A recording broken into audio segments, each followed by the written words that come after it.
Good afternoon. I am Deirdre Marsh-Girardi from the Sacramento County Office of Education and the project lead for the California Dyslexia Initiative. We are so excited to have so many of our friends and colleagues from across California and other locations join us in this learning community. Welcome to the 2022-23 CDI Expert Webinar Series. In this year's series, we will learn more about identifying risk factors, setting up effective MTSS RTI school systems to prevent reading difficulties, and delivering research-based instruction to support and remediate struggling learners and students at risk for and with dyslexia.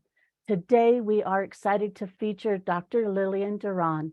To support our attendees, we've created a Padlet that will host the slides as well as the webinar companion document that includes discussion prompts and additional resources to further explore the webinar content with our colleagues. Recordings will be posted on our website about a week after the session. You can access the presentation slides and companion document on the CDI Padlet that will drop in the chat. Next slide. The Sacramento County Office of Education, SCOE, is the project lead on the California Dyslexia Initiative, also known as CDI. One of the goals of CDI is to provide professional learning opportunities within a system of support and across California to build knowledge, skill, and capacity around teaching and supporting struggling learners and students at risk for and with dyslexia. We are delighted to partner with our friends at Glean Education to deliver this expert webinar series to build awareness of dyslexia among our California State's educational stakeholders. It is my pleasure to turn the mic over to Jessica Hammond, founder and CEO of Glean Education, who is leading the coordination efforts of this webinar series. Thank you, Deirdre. Next slide, please. We are thrilled to partner with SCOE and the California Dyslexia Initiative to coordinate this webinar series. For those of you who may not know us, Glean Education partners with schools, districts, and states to deliver online training, school leader consulting, and web-based coaching. Our work aims to build educator understanding of evidence-based literacy practices to improve student literacy outcomes. Next slide, please. This is the fifth in a series of webinars this year on understanding dyslexia within an MTSS framework. If you haven't already registered for the future ones, we'll be putting the registration links in the chat, so be sure not to miss them. Next slide, please. It is my honor to welcome Dr. Lillian Duran. Dr. Duran has a PhD in educational psychology from the University of Minnesota and is a professor in the Department of Special Education and Clinical Sciences at the University of Oregon. Her research is focused in improving instructional and assessment practices with multilingual children, and she's currently co-principal investigator on 2 IES measurement grants to develop a Spanish preschool language and literacy screening and progress monitoring measure.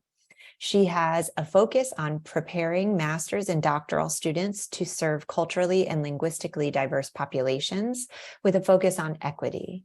Dr. Duran frequently delivers presentations nationally on the topic of recommended practices in language and literacy practices with multilingual learners. Additionally, she has served on multiple equity and diversity councils, including the National Association for Young Children and the Division for Early Childhood. It is my pleasure to welcome Dr. Lillian Duran. Thanks, everyone. I'm really happy to be here. Something that wasn't in my little mini bio is that I'm also a native Californian. Grew up in San Francisco as a multilingual learner myself. So I'm first generation born in the US. My mom is from Germany. She grew up in a small town called Rustingen. 1931, she was born in Germany. And my dad is from Nochixtlan in the Zacatecas area of Mexico. So puedo hablar español und ich kann Deutsch sprechen, and I can speak English. And so multilingualism is a superpower, right? And so as we go through today, I'm really focused on multilingualism as an asset, not only in the state, but in the nation and globally, and how we can really support our young multilingual learners to be as successful as possible within the California Department of Education systems. So I'm only going to start here. I'm sure we're all here this dyslexia series. We all are familiar with the definition of dyslexia. This comes from the California Dyslexia Guidelines. While there are some differences between different, varying definitions of dyslexia, we all understand that it has something to do about reading, right? Reading ability. In the special education system, we diagnose it as a specific learning disability. And we want to make sure that we're appropriately identifying children that have issues with reading. We also understand how closely linked reading is with language development and language comprehension. And so today I'm really going to try to disentangle for you and really talk through how do we diagnose, how do we identify risk for dyslexia within multilingual learners and understand the critical role of comprehending English when we're conducting English assessments, but also how might we do that in various home languages. So that'll be the focus of today's presentation. So we know that language is the foundation of literacy, as I was discussing. With multilingual learners, it is, obviously a critical component because we have to take into consideration their home language development, their, heritage language development, in addition to where they are in terms of that trajectory in English language development. We also know that there's a lot of diversity in multilingual learners. There's some children who are speaking English and their home language or languages simultaneously, and they grow up speaking in multilingual households, such as myself.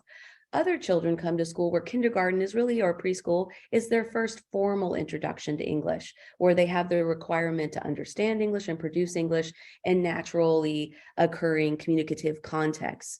So when we think about our multilingual learners, we also have to think of this broad variation that they'll have in language proficiency, both in terms of their heritage language and also in English. And so when we look at language development, that gives us a window into their ability level. And so we're going to be focusing today, as I talk about multilingual learners, I like to set the stage for the broad range of multilingual learners that we are addressing and making sure that we're understanding there's varying levels of language proficiency, again, both in their home language and in English. Oops. There we go. So let's talk a little bit about California student demographics. You're out there in the field. None of this is going to be surprising to you. This comes from the California Comprehensive State Literacy Plan, which I've spent some time combing through and reading. So in thinking about this, about 54.9% of the state is Latina or Latinx or Latino, whatever, term that you prefer and feel most comfortable with. There's also, 22.4% are white students, Asian students, African-American, 2 or more races, Filipino, American Indian, Alaska Native, and Pacific Islander. Within all of these demographics, there are various languages that are spoken across the state. Today, we're going to focus a lot on Spanish and English, but I also don't want to lose sight of all of the other amazing languages that are represented in the state that are equally important and valid and important for us to come up for solutions to equally address those children's needs. Of all of English learners in California, so there's about 18% of public school students in California are identified as English learners, but about 40% of California students are reported to speak another language at home. But to be identified as an English learner in the state, many of you are aware that you use a test called the LPAC, the English Language Proficiency Assessment for Californians, or I think I got that pretty much correct there. And so that test is a gateway. It helps teachers know whether or not students have enough language proficiency, English language proficiency, to participate in mainstream English curriculum and to be administered English assessments. Those students who score lower on the LPAC and do not have the level of proficiency deemed appropriate in the state to fully participate in mainstream English instruction or assessments are classified as English learners. And I think that's really important to be aware of, because while 18% of these students are classified as English learners, there's also more students who are speaking other languages at home. And we know that bilinguals are not exactly the same as monolinguals. They will have skills distributed across both languages, vocabulary distributed across both languages, syntactical, or the way that they construct their language and sentences that might be influenced by one grammar or another, given that they're still bilingual. And so this slide and what I'm trying to capture here again is a bit of that variation and the diversity that we find within English learners. We have English learners, about 18%, that are identified as having lower English proficiency as identified by the LPAC, but we also have other populations that are speaking languages other than English at home that will have some of these same influences and cross-linguistic transfers and issues around assessment in English, but just haven't been identified as English learners on the LPAC. And both populations are important for us to consider when we're thinking about screening for dyslexia and what that means about their performance on the English assessments that we're administering most often to identify potential risk for dyslexia. So think for a moment in your own school systems right now, what kinds of assessments you have in place, how you differentiate those assessments for English learners, and whether or not your areas have thought carefully about what is the level of English proficiency of the students that you're administering English assessments to. How do you use LPAC scores in those decision-making processes? And do you have a way to know if a student is not identified by an LPAC score, whether or not another language is spoken at home, and how might that influence their performance on those English assessments you might be using? Oops, how did I sound like I clicked stop share? Okay. There we go. All right, so let's think about our English learners. How are they performing in the state when you look at your reading score? So I pulled this again right out of the California Assessment of Academic Performance and the California State Literacy Plan. And this shows the student performance on the California Assessment of Academic Student Performance. This is the reading, the literacy overall score. So California has its own system, obviously, in measuring students. These data here are from that assessment in the literacy strand. And what we see here, you can see in the table, is that the standard is exceeded on this literacy measure, the standard is met, the standard is nearly met, or the standard is not met. And so what we see here on this table is that for our English learners, and again, this is probably no surprise, we have 62% of English learners in the state are not meeting the literacy standards that are set by the state. So consequently, California has devised this state literacy plan and is really trying to address the needs of English learners to make sure that we're really meaningfully changing these statistics that we're seeing in the state. 25% are nearly met. Only 10% have met the standards and only 2% are exceeding the standards. So the critical importance of the conversation we're having today, focused on screening, is the early identification of children that would benefit from some additional support for their literacy development. The statistics are playing out in the state that these students do in fact need more support. And so it would be beneficial to identify them early on and provide appropriate supports to really change these trajectories that we're seeing in the state. And I want to say here, I really like this quote by Norma Gonzalez. She wrote a book called I Am My Language, Discourses of Women and Children in the Borderlands. And I like to use this quote here because I want to make sure that you're understanding that I'm not identifying the risk in the children or the families. This is really a systemic issue that's happening here. This is a systemic issue where our school systems are not necessarily addressing these students' needs, and this is why we're seeing these outcomes. These children are children of promise. They are not at risk. They are not disadvantaged.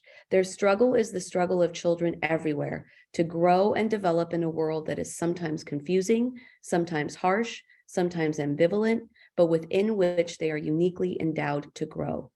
So as we go through this presentation here again, I want to emphasize that when we're talking about risk, I'm not necessarily just identifying it in the population as a deficit-based model, but instead asking the question, how does the system place these students at risk? And what can we do to be more supportive, have strength-based approaches, and to really, again, meaningfully change these literacy outcomes that we're seeing in the state? So California has the state comprehensive state literacy plan, and to their credit, they're really trying to address these issues. The purpose of the state literacy plan is to align and integrate literacy initiatives, content standards, and state guidance documents to support teachers of students birth through grade 12. So this includes preschool as well, and these early childhood services, which is also really important because we understand that language is the foundation of literacy. The state literacy plan is built on the premise of multi-tiered systems of support. And as we mentioned, this series has really included a lot of information about MTSS. So I don't necessarily need to belabor like, what is MTSS? We're kind of all on board with the pyramid model. But what I want to highlight for this presentation is that assessment is like the skeleton and backbone of MTSS, which is why I choose to focus on assessment development. I see it as a critical role within MTSS. And today, that's why I want to focus on assessment and screening, is because we know that that forms a foundation of how we understand what are the children's current ability level, what level of instruction would they benefit from, tier 1, tier 2, and tier 3, and how do we appropriately identify that for our multilingual learners when the premises and the core value is here that we understand that language comprehension and language proficiency really form that child's core knowledge base of how they will perform on those assessments that we put in front of them.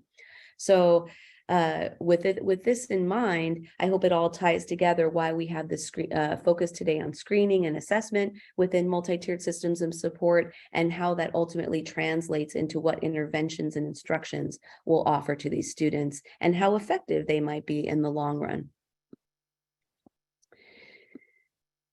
So as I just discussed, I kind of jumped ahead a little bit because I knew it was coming up, but essentially we need these assessments to guide instructional decision-making in addition to identifying risk, right? We also need assessments that tell us what to target, what are their strengths and weaknesses.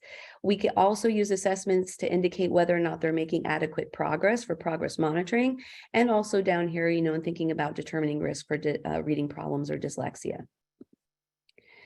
So I want to talk to you a bit about multitudes right now. Many of you out there know that I've been involved with designing assessments for the state for the purpose of screening dyslexia, but also down the road to design assessments that will inform instruction, that will help us understand, you know, what are those students' critical areas of need, and whether or not we're making adequate progress, that students making adequate progress with the interventions and instruction that we're offering. So within multitudes, we're developing these dyslexia screening measures, as I said. The goal is to accurately screen all students in the state of California, you know, at some point for dyslexia.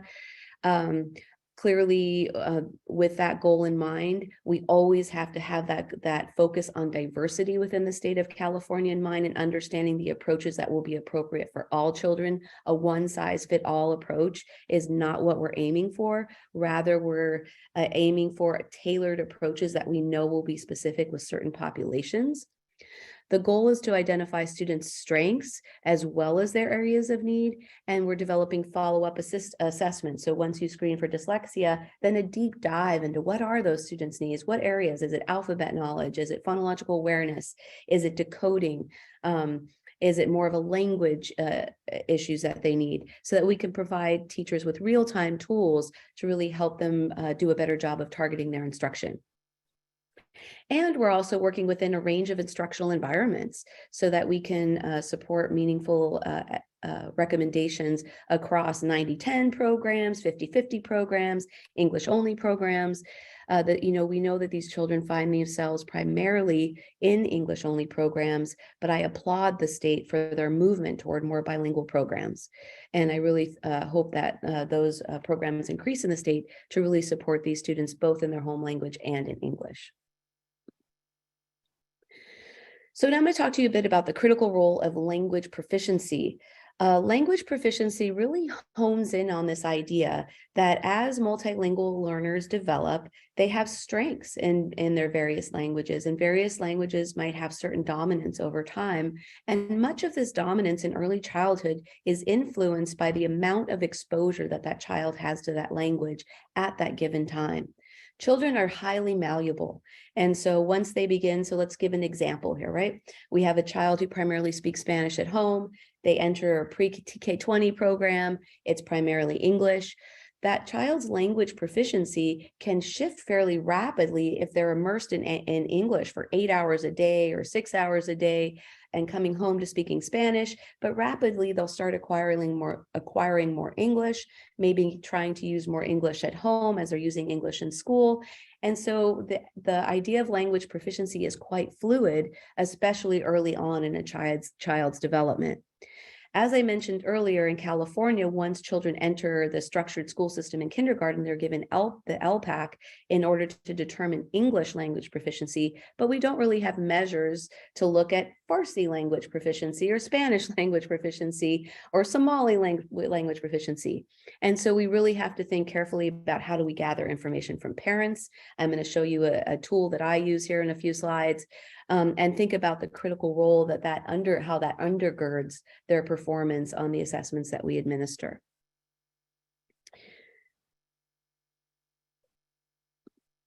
Okay, so I want to read you this quote. This comes from, I think this is the California State Literacy Plan where I took this from.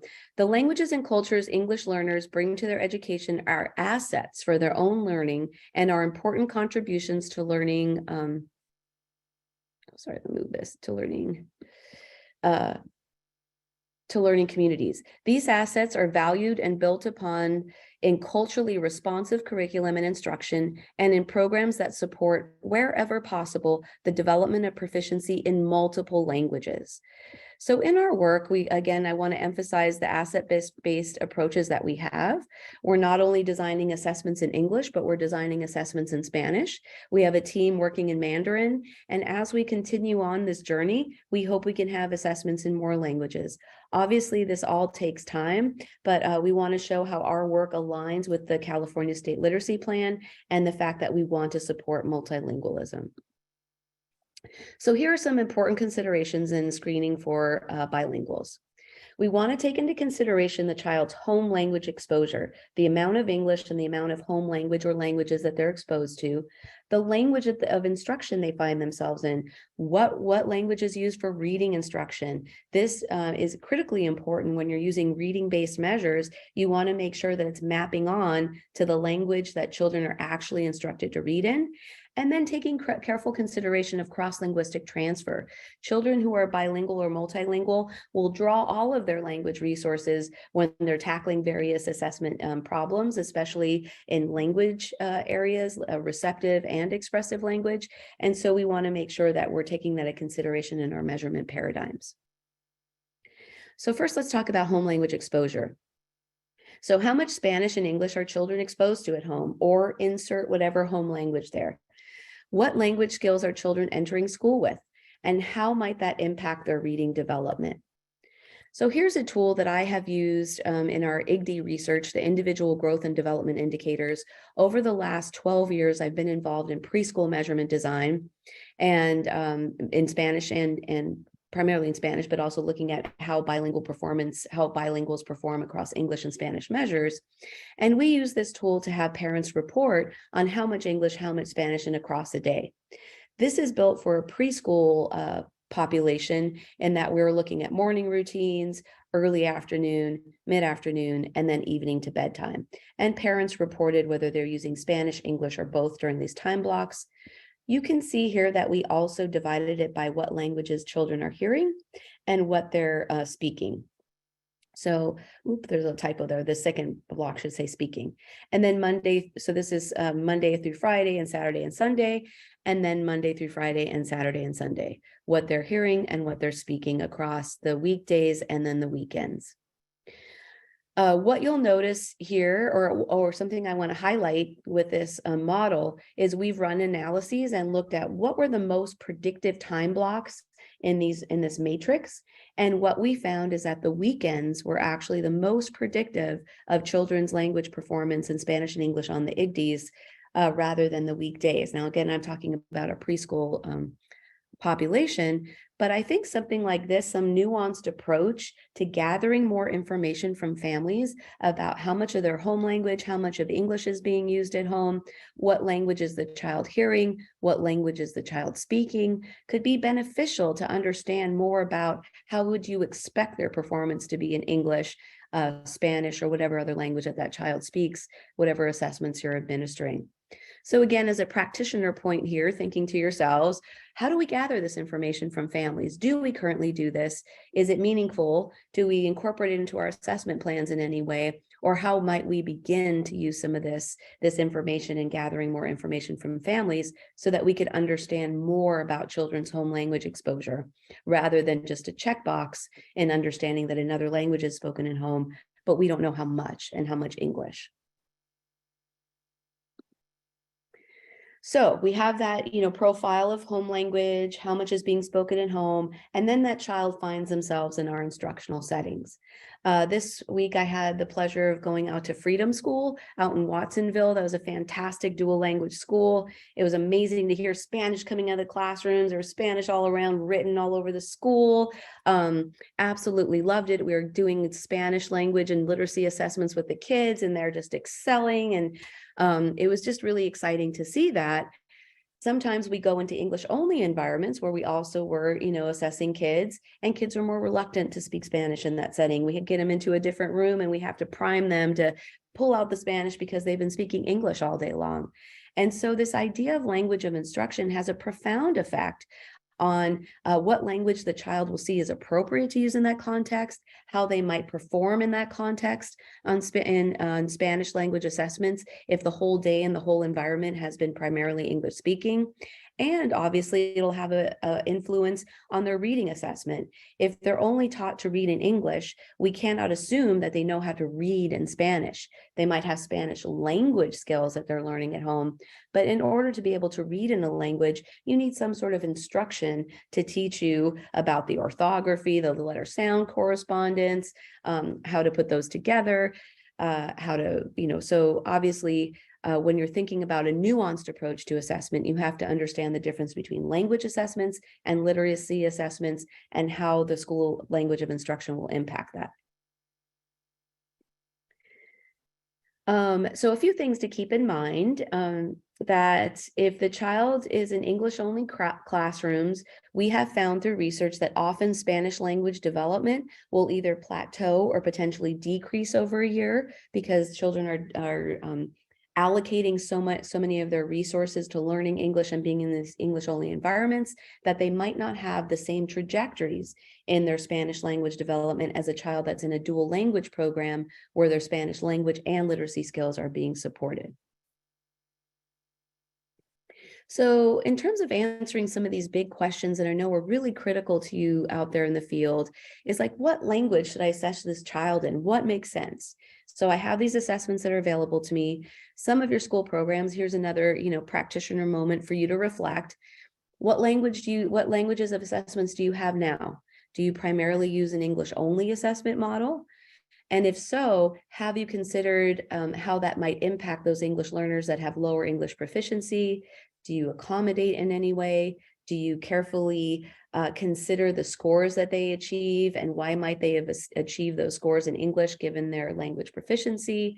So sorting out some of these issues is not easy, and there's a lot of nuance involved in trying to understand how to interpret the performance of students on these assessments when you're thinking about their home language background, as that meshes and mingles and interacts with their school language of instruction, and as that interacts with all of these various assessments that we might administer. So primary considerations are, what is the child's current language exposure and potential language dominance right now? They might be balanced bilinguals or clearly more dominant in Spanish or their home language, or transitioning to more English dominance, right? We also have children, when we go out to assess, we're trying to assess them in Spanish, and they're more likely to use English with us because they have this shifting dominance over to English. What are the assessments measuring? So again, these assessments are not all equal. Some of them are having kids read words, and some of them are having kids identify pictures, right? Identifying a picture is a language task. Reading words is a literacy task. And those are different kinds of tasks. And we have to think again, which is the most appropriate measure for this child, and in which language are each of these measures more appropriate? And then again, I brought up the reading instruction question. So here's some of the more about these important nuances that we need to introduce into this discussion. We need to, first of all, fundamentally understand that multilingualism is not the same as multiliteracy. Just because I know how to speak a language doesn't mean I know how to read in that language. To be literate in more than one language requires reading and writing instruction in that language. So again, a focus on, does your program actually teach reading in Spanish, or is it an English only model for reading instruction?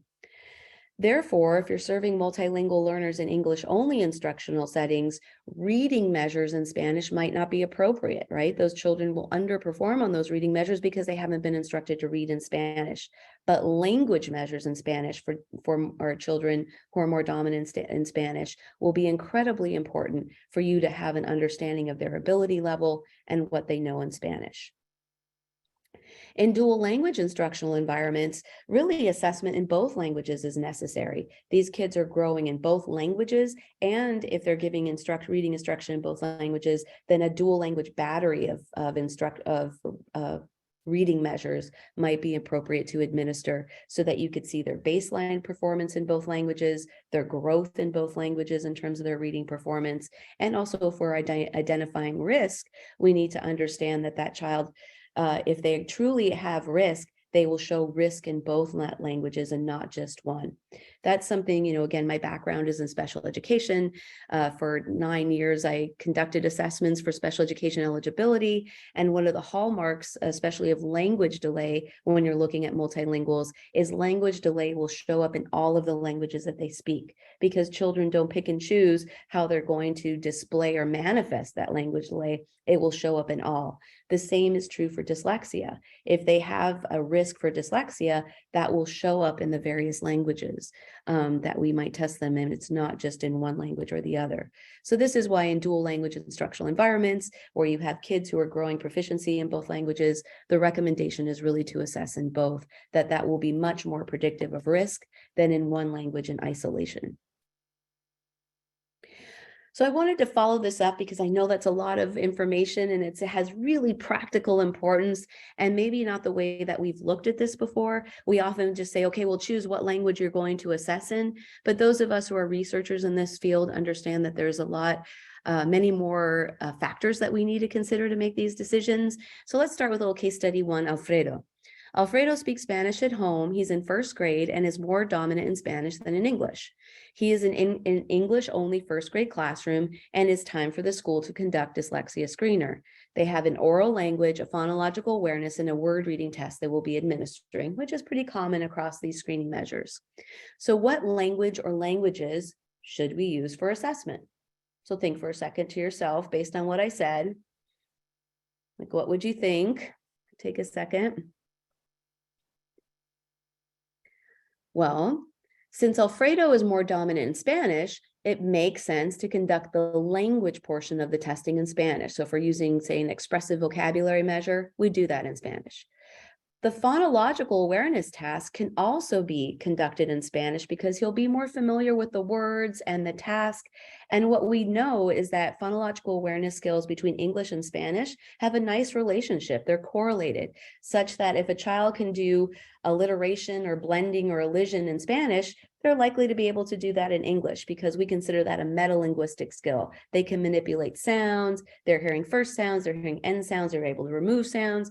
And so if they're able to do that in Spanish, most likely that's a good signal that they'll be able to do that in English, because those skills are really correlated. And so in his case, I would choose Spanish assessments, again, because you'll be more familiar with the words.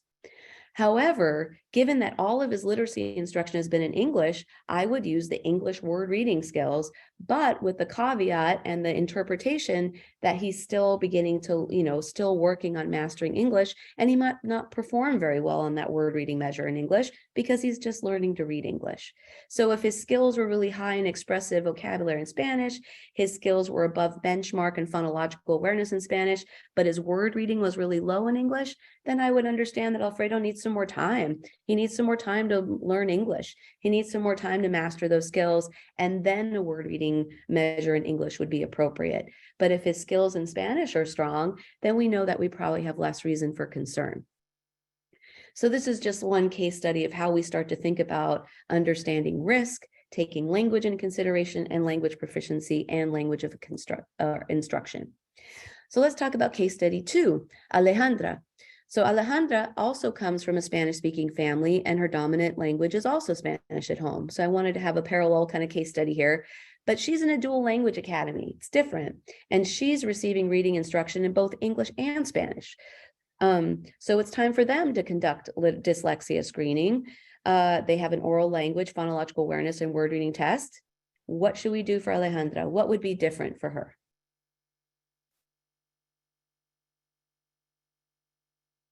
Well, Alejandra will have skills distributed across both languages, right? She might be Spanish dominant, but here she is, say she's in a 50-50 program. She's getting this, she's had kindergarten in English.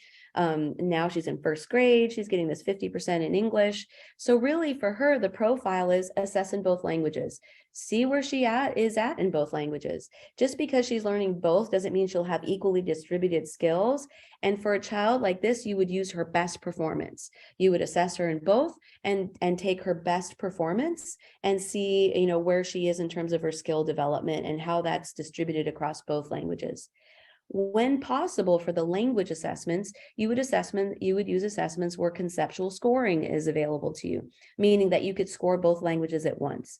There are new vocabulary tests that are coming out, like the well, they're not necessarily new anymore, but for diagnostic purposes, like the expressive one-word vocabulary picture test or the BESA, or you can conceptually score vocabulary. An example would be you show a prompt of a dog and the child could either say dog or perro, and that would be correct, right? But the very next item might be cat, and the child would say cat instead of gato, and the next item might be corn, and the child would say elote, so you could go back and forth scoring English and Spanish on the same metric.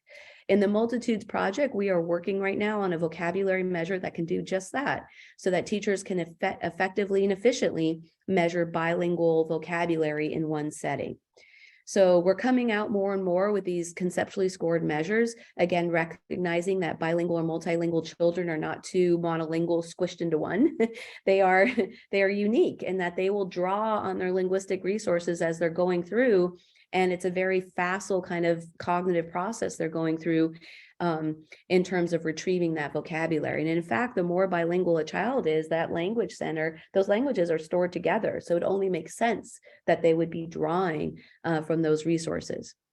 So again, just to kind of recap here, if you have this, if you're in a dual language program and I'm talking to you and you're thinking about your assessment paradigms and what you're using in your schools, I hope some of this information is helpful for you to sort out when you are assessing in both languages, how to consider performance in both languages, and also thinking through if there's any assessments out there that you might be able to use where you're able to score, especially in, well, really you can only do this in language, score together. So I want to talk to you for a minute about cross-linguistic transfer. So what I wanted to, as I mentioned earlier, there's an evidence of transfer of skills from Spanish to English or English to Spanish. Particularly in dual language programs, you're really able to facilitate that transfer because you're teaching in both and building that bridge. Children by osmosis don't necessarily transfer those skills. It helps in our instructional environments when we make connections, like with cognates, similar structures in the language, the alphabet knowledge, letter names, letter sounds. But what we do know is that Spanish and English are related enough to have this bridge. There's also predictive relationships between Spanish measures and English reading outcomes. So in terms of supporting the academic success of multilingual learners in the state, I just want to emphasize that multilingualism is a priority in the state, and we want to capitalize on those assets. So in Multitudes, when we talk about, developing measures that identify risk for dyslexia, what we're talking again is about this need to improve the reading outcomes of that population in the state and helping the system improve. So that those children will be better readers and have stronger abilities and will support their multilingual learning process. So to end this, I just want to go over the new battery that we're developing. We've got oral language measures where you have a narrative story retell measure, expressive vocab, receptive vocab, listening comprehension, sentence repetition, and the attention that we're paying to language development, in addition to these literacy-related measures, phonological awareness, processing and working memory, and decoding. We're putting together a package that we hope will be useful to the state, not only for screening, but as a secondary after we screen, thinking about these measures that will have instructional relevance to understand exactly where we can target our instruction and intervention to really meaningfully improve children's reading outcomes. Here are some references from today. And with that, I think I'm ready for some questions, right?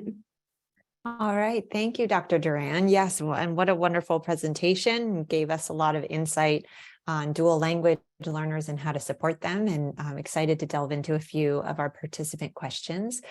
Before we do, I wanted to mention the companion document that we always create that accompanies each webinar.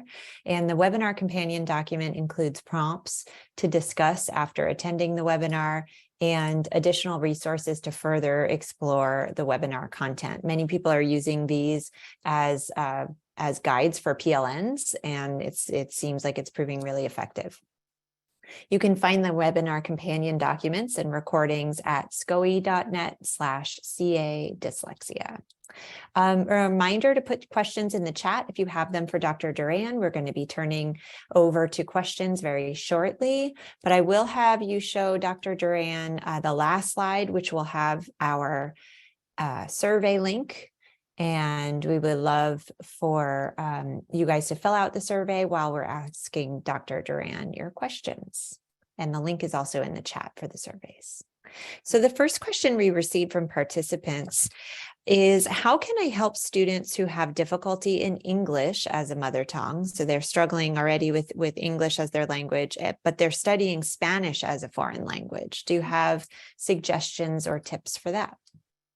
Well, I mean, the first thing that I need to know is exactly what they're struggling with, right? So that's a very broad question. So it's hard for me to understand how to respond to that if I don't understand what exactly they mean by they're struggling. So are they struggling with language development more generally, or are they talking about reading development? Maybe that person can help me there, because then that will influence how I could answer that question. So sorry, that's a little too broad for me to answer. She responded in speaking and writing. In speaking and writing. So I guess the first thing is like, how has this risen to the top? Is it like a significant issue with speaking and writing, like where you feel like you might need to refer to a child studies or a student study team and kind of go the road of getting some evaluations for that student? You would want to make sure that your instruction that you're delivering in English and in an English-Spanish setting is robust enough to address those students' needs. And then also look at, well, how well are they mastering Spanish? Again, if this child does have some potential disabilities or some difficulties arising, you might see some similarities in what's happening in their Spanish language acquisition. Certainly in dual language programs, there's no reason for us to assume that we need to pull a child from a dual language program if they're having some issues. Rather, we need to embed appropriate supports to help that student be successful in those environments.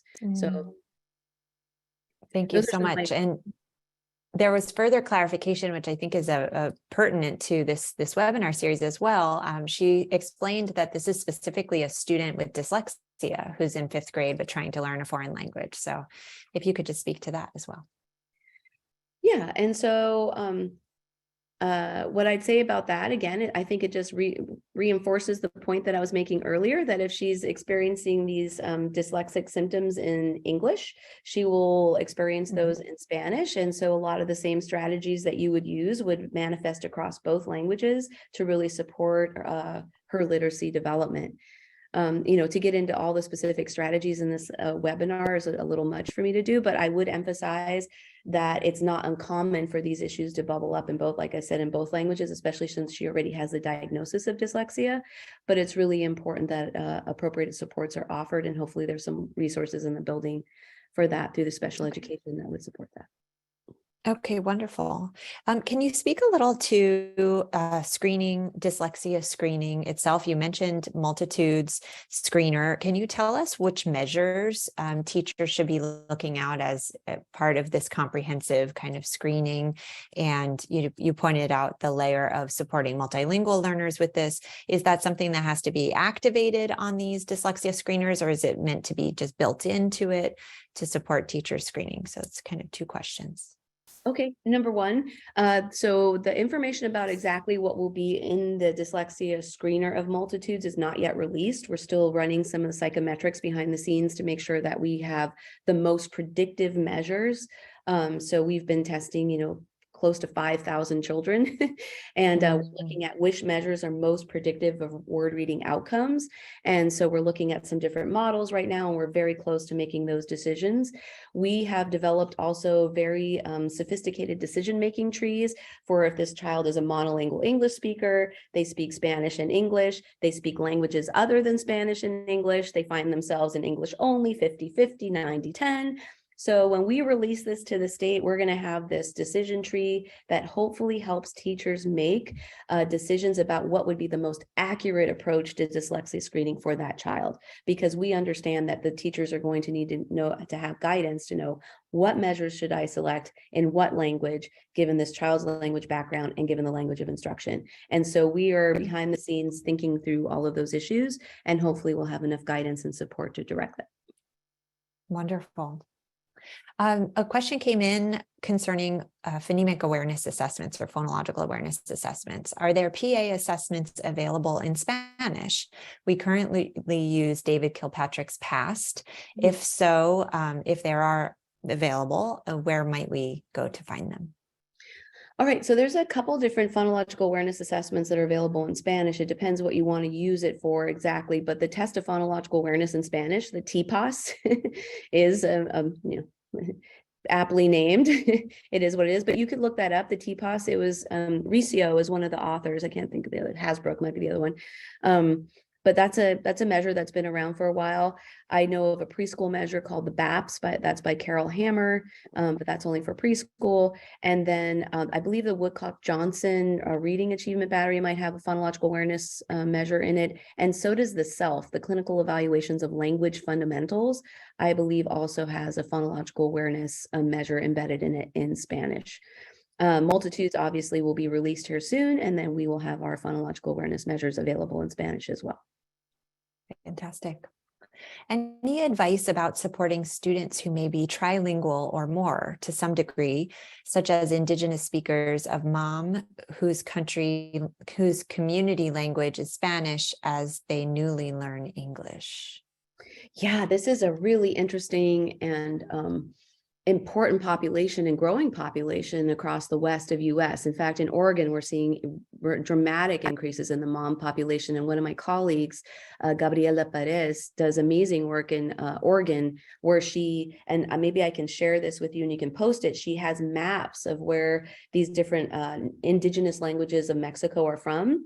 And so if you ask the family where they're from, you can pinpoint on the map. She also has some information about each of the languages and how they're different and what we might look for. I think the biggest thing that I have seen is just not assuming because a family is from Mexico that they speak Spanish. And we've had to learn that in our own research too, where we've pulled kids out to do Spanish language assessments and they do not speak Spanish. And so we have had to check our implicit bias, like, oh, just because you're from there doesn't mean you speak Spanish. So I think in all of our family home questionnaires, in school questionnaires, we need to provide room for families to indicate that they speak those indigenous languages like Mom from Mexico. Two, we need to increase the number of interpreters we have available to us for those languages so that we can glean more information from those families about how much Mom is being spoken at home, if there's any Spanish in addition to Mom speaking at home.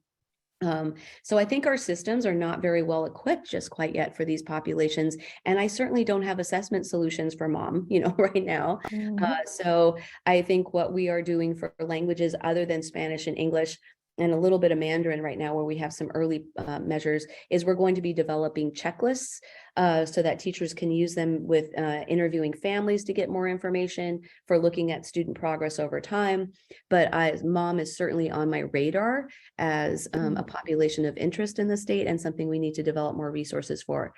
But until then, what I can do is maybe on your website with this webinar, I can link you to my colleague, Dr. Perez's work, and you can see some of the amazing resources that are available through her lab. I think that would be very helpful, because we got a follow-up question that has a lot of overlap, but may trigger some other suggestions. And so I'll read it. Do you have suggestions for how to support students that are subtractive bilinguals, meaning they come from a non-English speaking family, but they do not have proficiency in the family's home language, nor do they have proficiency in English? So maybe more a question about instruction there. Yeah. So unfortunately, if you find yourself in an English only environment, it's very hard to support that child's home language, especially outside of early childhood programming, because K through 12 teachers, by and large are conducting their classroom practice and not necessarily in the homes, and don't necessarily have as much contact with families as we would hope that they would have. It's just a difficult scenario, the way that public schools are set up in the US in that way.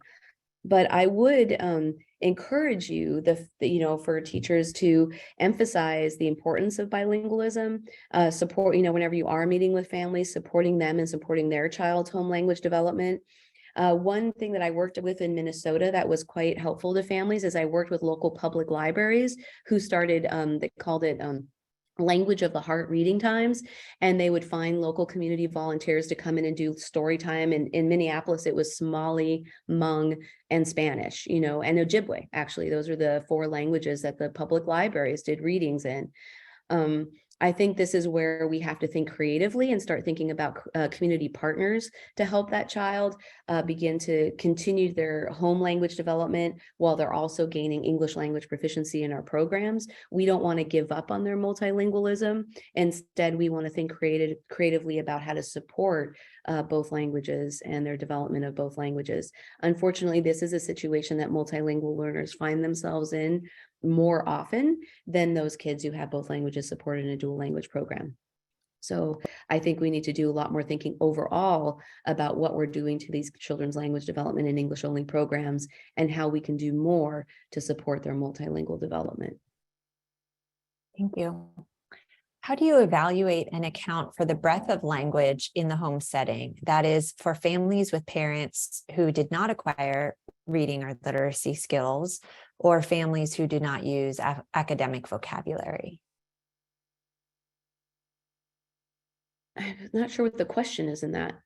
Can you say that? I think the question is, how do you support students who may have parents who are lacking literacy skills or reading skills, either in their home language or in the school language?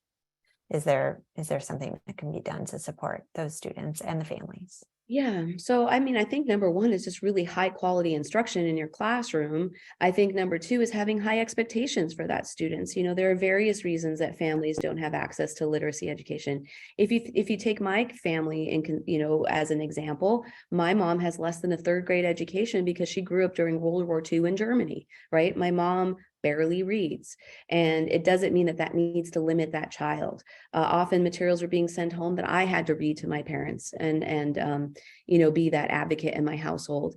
And so I think number one, we need to make sure to have high expectations for these children and understand that the parents' generation doesn't have to limit that next generation coming up in our public schools.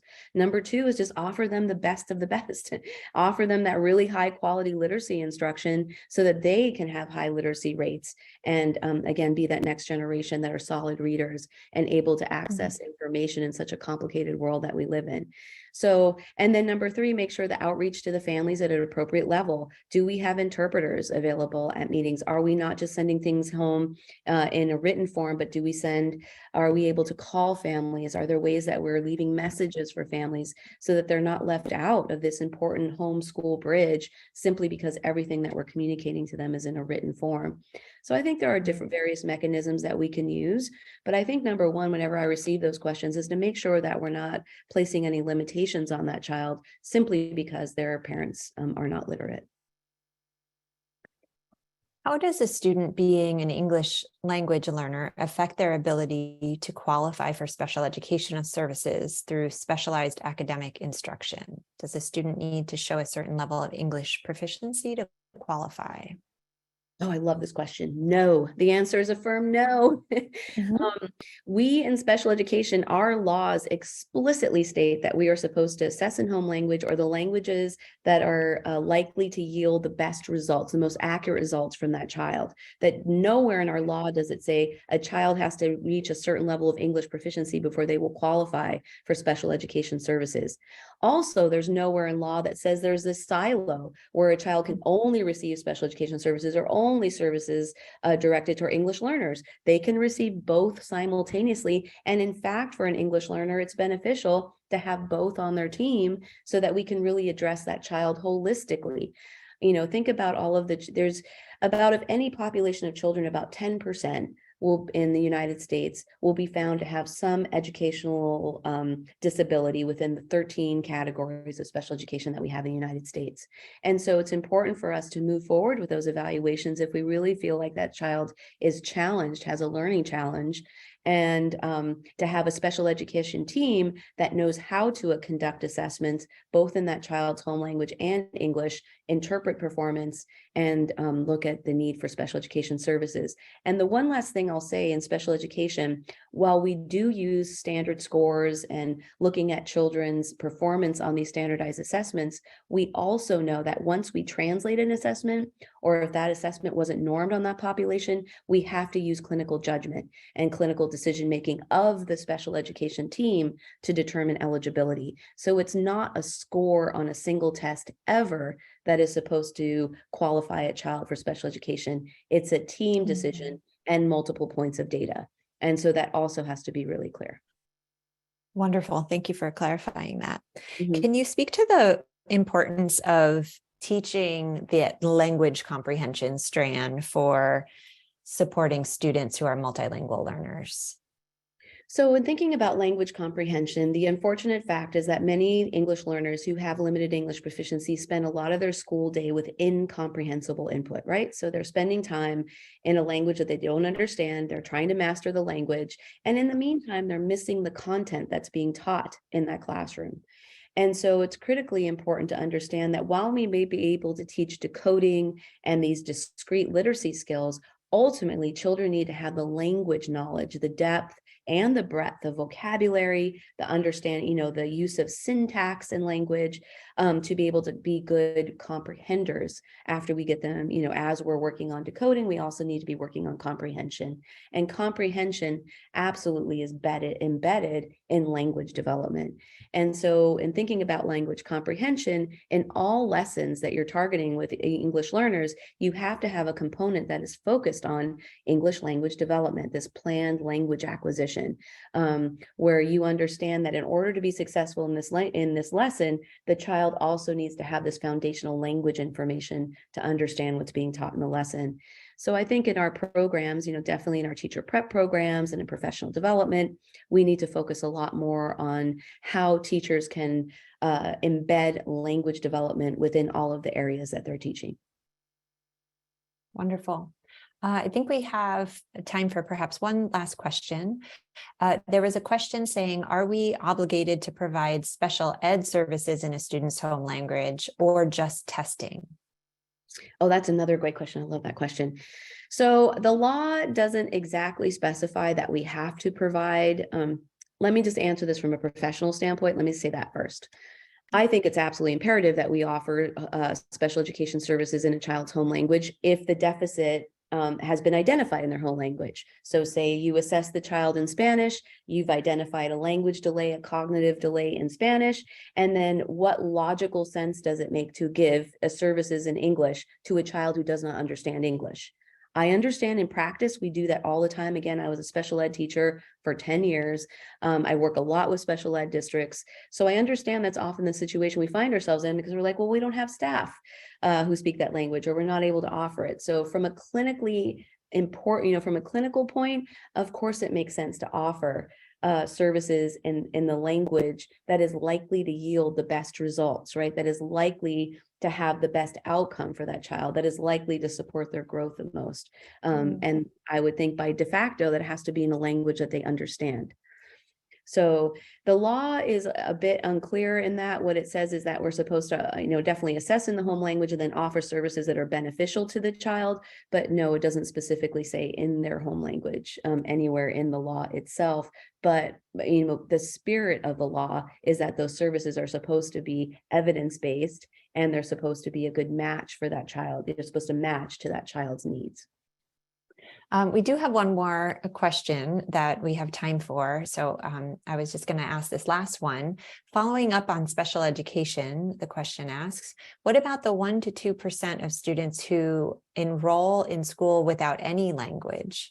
What is your recommendation for this population? And do you see an opportunity to address this group in this work, even if only a teachable moment about our most impacted students?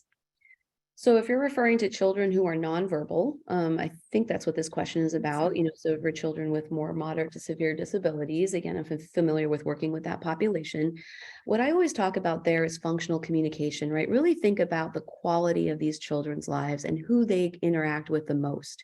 And who are they going to interact the most with over their whole lifetime? Their families, their communities, their support systems.